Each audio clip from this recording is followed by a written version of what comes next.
जादुई गाजर। एक समय की बात है। केशवपुरम के छोटे से गांव में एक गरीब किसान परिवार रहता था, जिसमें श्याम और गीता अपने दो छोटे बच्चों राधा और राजू के साथ रहते थे। दोनों बच्चे स्कूल जाया करते थे। उन्हें स्कूल जाने का बहुत शौक था। दोनों पढ़ लिख कर बड़ा अफसर बनना चाहते थे। उनकी माँ को भी उनसे बहुत उम्मीदें थी, पर वहीं उनके पिता श्याम सारा पैसा अपने दोस्तों के साथ घूमने फिरने में ही खर्च कर देते थे। वह घर पर भी बच्चों को ज्यादा समय नहीं देते थे और अक्सर रात रात तक घर से बाहर अपने दोस्तों के साथ ही समय बिताते थे। उनकी पत्नी गीता बहुत ही परेशान रहती थी। उसे समझ नहीं आता था कि क्या करे। शाम के इस शौक के कारण घर का खर्चा चलाने में गीता को बहुत परेशानी आ रही थी। बच्चों की स्कूल की फीस देने में भी बहुत मुश्किल होती थी। शाम अब खेती पर भी कम ही ध्यान देता था, जिससे कि गीता को खेतों पर जाकर भी काम करना पड़ता था। समय के साथ साथ शाम बहुत लापरवाह होता जा रहा था। अरे गीता, मैं आज बाहर जा रहा हूँ अपने दोस्त कालू के साथ, और हाँ, कल सुबह ही घर वापस लौटूंगा। ये आपने क्या लगा रखा है रोज रोज?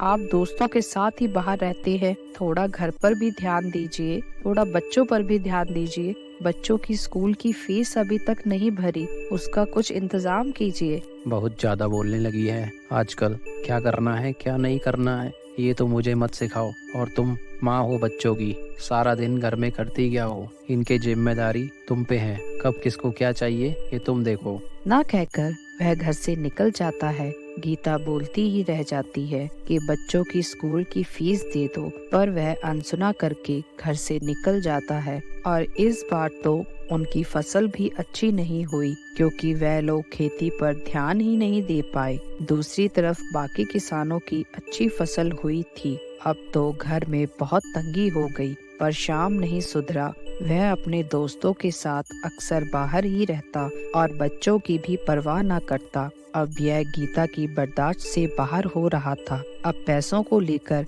उनके बीच झगड़े भी होने लगे। शाम को कोई फर्क नहीं पड़ता था। उसे तो बस दोस्तों के साथ मौज मस्ती करने में ही मजा आता था।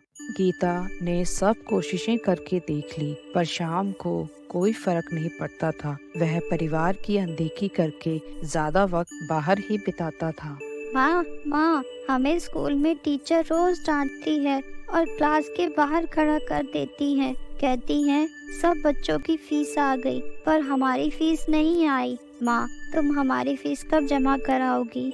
यह सुनकर गीता की आंखों में आंसू आ गए। अब उसने फैसला कर लिया कि वह शाम पर निर्भर नहीं रहेगी और खेती का सारा काम खुद ही संभाल लेगी। अब नई फसल लगाने का समय भी आ गया था, लेकिन गीता के पास पैसे ही नहीं थे कि वह बीज खरीद सके।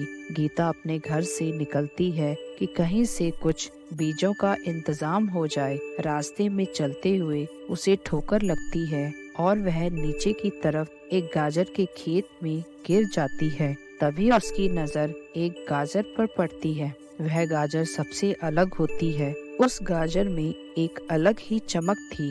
वह पास जाकर गौर से उस गाजर को देखती है। बेटी, तुम क्या देख रही हो यहाँ पर? क्या भला गाजर भी कभी बोल सकती है? मुझे तो विश्वास नहीं होता अपनी आँखों पर और कानों पर। तुमने सही सुना बेटी, मैं बोल सकती हूँ। तुम इतनी परेशान क्यों हो? अब मैं आपको क्या बताऊँ? आप कौन सी मेरी परेशानी दूर कर दोगे?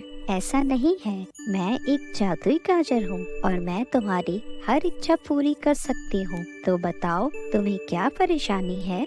मुझे अपने खेत पर फसल उगाने के लिए कुछ बीज चाहिए थे, पर मेरे पास इतने पैसे ही नहीं हैं कि मैं बीज खरीद सकूं। बस इतनी छोटी सी बात है, तो ये लो, यह बीज अपने खेतों में डाल देना। तुम्हारी सब परेशानियाँ दूर हो जाएंगी। पर तुम किसी को भी यह मत बताना कि तुम किसी जादुई गाजर से मिली हो।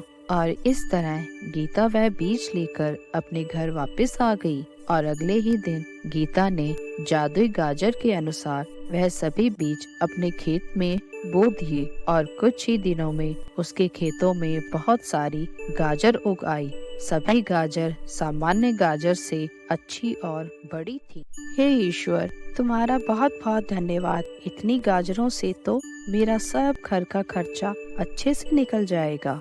गीता फिर उसी जादुई गाजर के पास जाती है और उसे धन्यवाद करती है कि तुम्हारे दिए बीजों से इस बार उसके खेतों में बहुत अच्छी गाजर उगी है, जिसे बेचकर वह अच्छा पैसा कमा लेगी और घर की बाकी परेशानियां भी दूर हो जाएंगी।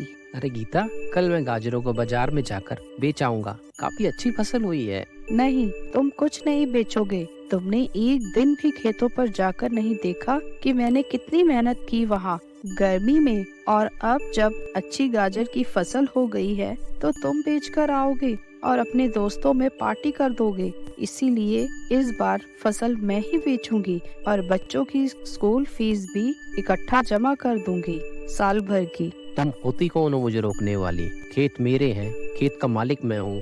तुमने किया ही क्या फसल उगाने के लिए? तुमने बीज बोए या मुझे बीज के लिए पैसे दिए? तुम्हें तो बस अपने दोस्तों के साथ घूमने फिरने से फुर्सत ही नहीं मिलती। कभी तुमने पूछा कि बच्चों की फीस टाइम से जमा ना कराने के कारण उन्हें कितनी परेशानी होती है? पहले घर की जिम्मेदारियां उठाना सीखो और फिर मालिक बनना। इतना सुनकर श्याम बहुत शर्मिंदा हुआ और दुखी भी। तुम सही कहती हो गीता। पता नहीं मेरे दिमाग को क्या हो गया था।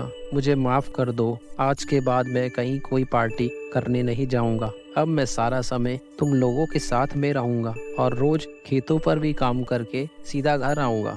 हाँ पापा, हम आपको बहुत मिस करते हैं। अगर आप हमारे साथ ही खाना खाओगे तो हमें भी अच्छा लगेगा। हमारे सब दोस्त अपने मम्मी पापा के साथ समय बिताते हैं। उनके पापा उन्हें स्कूल भी छोड़ने भी जाते हैं और उन्हें मेला भी दिखाने ले जाते हैं। हमें भी आपके साथ स्कूल जाना है। तुम दोनों ने सही कहा बेटा। मैं रास्ता भटक गया था। मैं भूल गया था कि मेरा एक प्यारा सा परिवार भी है, जिसके प्रति मेरी कुछ जिम्मेदारियां भी हैं। पर अब ऐसा नहीं होगा बेटा। तुम्हारे पापा अब तुम्हारा पूरा ध्यान रखेंगे, जैसे तुम्हारी माँ ध्यान रखती है। अब तुम्हें शिकायत का कोई मौका नहीं मिलेगा। गीता ने देखा फसल तो उम्मीद से भी बहुत ज्यादा हुई थी और फसल का काफी हिस्सा बेचने के बाद भी बहुत सारी गाजरें बच गई थी। अरे समझ नहीं आता अब इन बची हुई गाजरों का क्या करें।